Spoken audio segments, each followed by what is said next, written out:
मेरी माँ नू बोलती रहिए, फुल्लां दे संग तोलदी रहिए।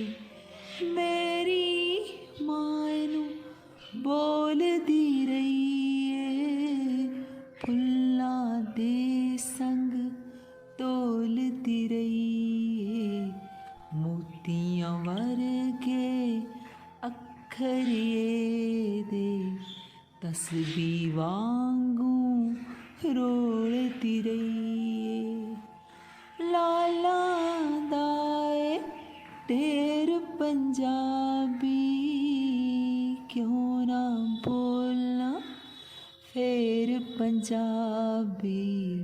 फुल्लां परी चंगेर पंजाबी, क्यों ना बोलना फेर पंजाबी।